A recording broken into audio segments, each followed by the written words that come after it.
Good morning everyone. সকালবেলা ঘুম থেকে উঠে আর ব্লগটা স্টার্ট করে দিয়েছে। এদিকে যেটি করে দিয়েছে বমি, কারণ ও প্লাস্টিক খেয়ে নিয়েছে। তাই ওকে বমিটা দেখিয়ে বলছি, কি রে এটা কি করেছিস? হ্যাঁ কি করেছিস? করবি? খাওয়াই গেল না, এত ভালো মন্দ খাস তুই।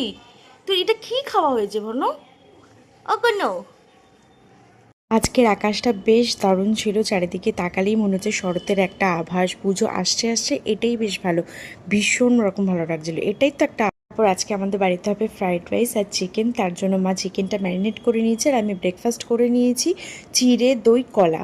দই কলা খেয়ে জেডির কাছে চলে গেলাম ওষুধ খাইয়ে দিতে, কারণ ও বমি করেছে যেহেতু, যেই কারণেই হোক না কেন আমার দায়িত্ব হচ্ছে ওকে ঠিক রাখা, তাই ওকে বমির ওষুধটা খাইয়ে দিলাম।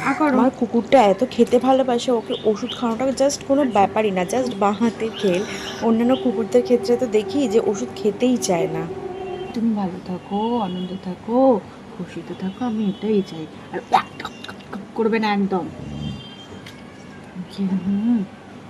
ওদের মধ্যে গরম হয়ে গেছে, তা কেউ বসে থাকে?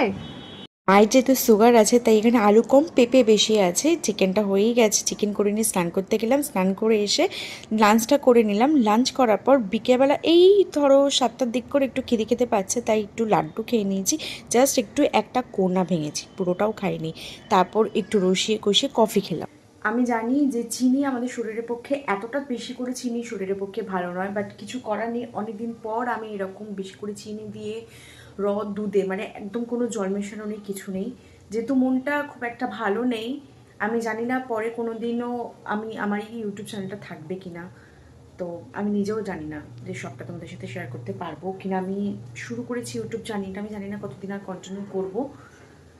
মনটা খুব একটা ভালো নেই, তাই জন্য একটু বেশি করে চিনি দিয়ে দুধে একটু রসিয়ে কষিয়ে নিজেকে সুন্দরভাবে সার্ভ করতে অনেকদিন পর খাবো। ভালো লাগছে না,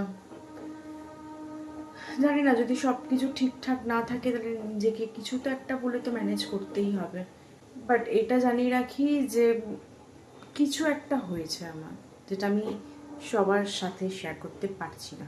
আমার বাড়িতে শুধু আমি নই, আমার বাড়িতেই দুধে, ঘন দুধে চা কফি খেতেই সবাই পছন্দ করে, যেমনটা দেখছো তোমরা। কিছু সবটা না শেয়ার করলেও আমি একটা কথাই বলতে চাই, I am not happy in this situation from last Tuesday week.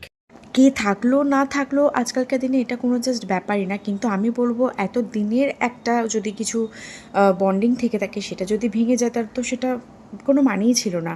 তারপর দিনটাকে এন্ড করলাম, আর দেখো আগের দিন কাজ করতে করতে নিজের গালটা আমি নিজেই কেটে ফেলেছি।